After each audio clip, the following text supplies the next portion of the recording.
Let's start with the live session. So, hello everyone, and welcome to the 2025 edition of the International Weather and Climate Forum.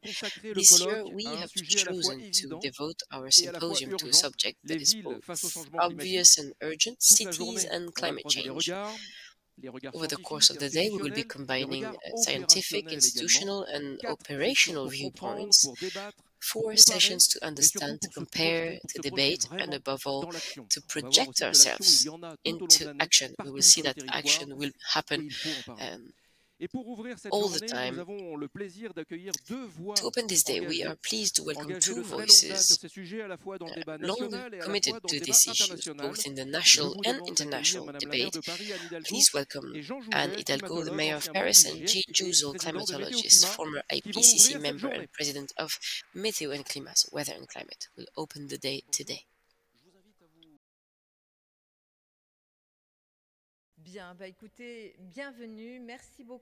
Welcome, thank you to you all, dear Jean and dear members and participants of this symposium on climate. I want to say welcome. It's a long story of taking action with those who make the weather and who also broadcast weather and who are stakeholders of raising awareness to climate. Questions related to natural disasters. Climate change does create natural hazards, but there are causes at the beginning, and I want to thank Jean and all the scientists who work relentlessly with total abnegation for years and years so that their research, their data, their analysis can explain what is going to happen. Something is very clear. What they've told us 40 years ago is here today. And we should all carry their words and to fight against those who want to make us believe that science isn't the reference to use. Political, national, international decisions should be based on it. And we are here in a city, as you said, that is committed for many years. And I want to thank all my colleagues who are here, Dan Laird, who works with me on questions related to climate, to water, to air, energy, etc., but also Lamien Elarange, who is on urbanism, architecture, and the city accessibility portfolio. Why is it important to work and to be committed for a long time as we are in Paris? Well, first of all, because actions that we carry that are decisive on cities level do bear fruits in the long term. This is something that is certain. If there is too much variability that a policy cannot be implemented in the long run on the territory, you don't have the same effect, the same efficiency of the action. The luck that we have in Paris is that for 25 years we've been committed, even though it's been a growing one. It's been going hand in hand with knowledge, with the impact of human activity knowledge on climate change on our territories. So this knowledge, this long commitment allowed us in 2024, even though it wasn't the same indicators as today, but started in 2024, we had the first assessments to have a sort of a climate plan of the city. And we have this holistic approach of the city, which is an approach of a mayor. A mayor takes care of a human community on a given area. And this human community cannot be dissociated from their needs, their demands, and their impacts. It's a whole. So a mayor, even though it doesn't have the competency on everything, must have an approach based on systems, a holistic one, on interdependency of people, but also on phenomena. And it's within this approach that we have built for many years, based on strategic plans, because we need to first think what we want to project, and we have inspired ourselves from experts and researchers to create our strategic plans, allowing us to move on mobility, transportation, energy, air pollution, on housing issues, very much linked to issues related to energy and the end of fossil fuels that we are fighting very concretely. So we have created these policies leading to effects. If we take air pollution, for example, minus 40% of polluting elements over the last 12 years.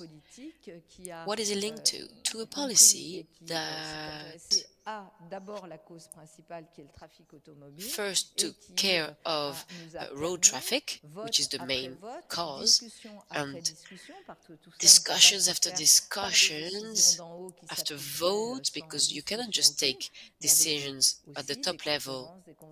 You must have conferences, citizen conventions, votes.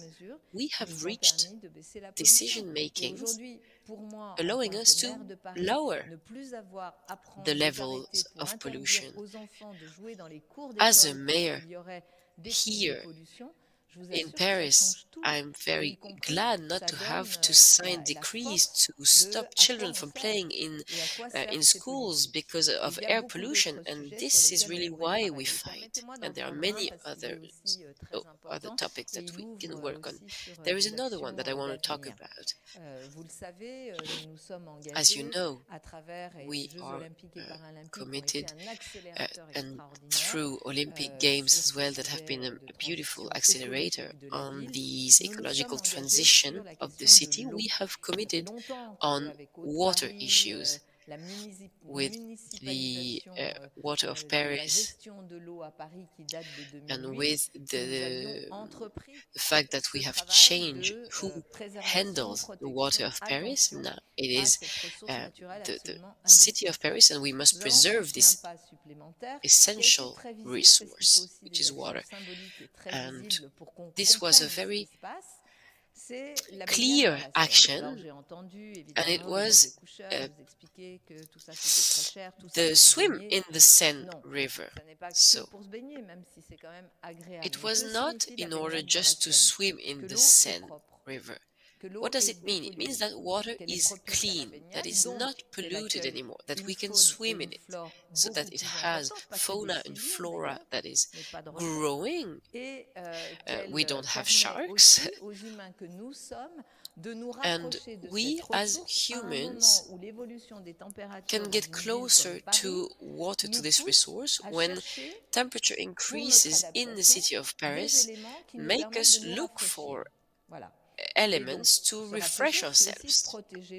So we must preserve water, we must protect it and take it into account. We will go further on the topic, of course. We will be able to swim.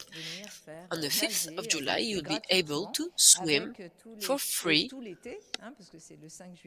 and for the whole summer, in 3 hotspots, so Bercy, and at the Eiffel Tower, and also at the City Hall. It will be beautiful, and we will all be able to enjoy it. But we've also started a project with a trial, a fictive trial, so that the Seine River has a legal status. What is the legal status of the Seine River so that it can defend itself, so that they can seize a court when it is damaged, so that they can make an appeal and use its rights as a human person who could do it. We are committed in this movement. It exists in other territories internationally. We think that in this notion of interdependency, we need to recognize that humans must recognize other livings as right holders, so that they can be protected within the justice system. This is an ongoing work allowing us to go further and to finish. Cities are essential. Everyone says it today. If cities don't commit, nothing will happen. And today, if we have results on the Paris Agreement, it's because cities have committed themselves.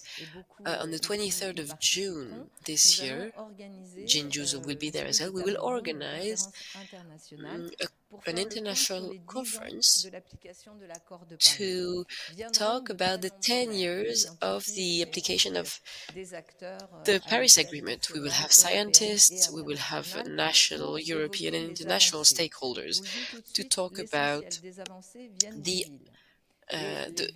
progress, and most of them come from cities, thanks to networks, DigiCom, the International Association. As well, we have created data. We have worked on many key indicators that we can introduce and showcase, allowing us to say that when we act, we do get results. And we are not emptying the oceans with very little spoons. We have actual great actions when we plant trees, when we have an urban forest, even if everyone laughs at us with much skepticism. For example, here at the Catalogne Place, here at the City Hall, we will have the greening of the Place de Concorde. This allows us to lower temperatures between 4 to 8 degrees. So we do adapt, we do change.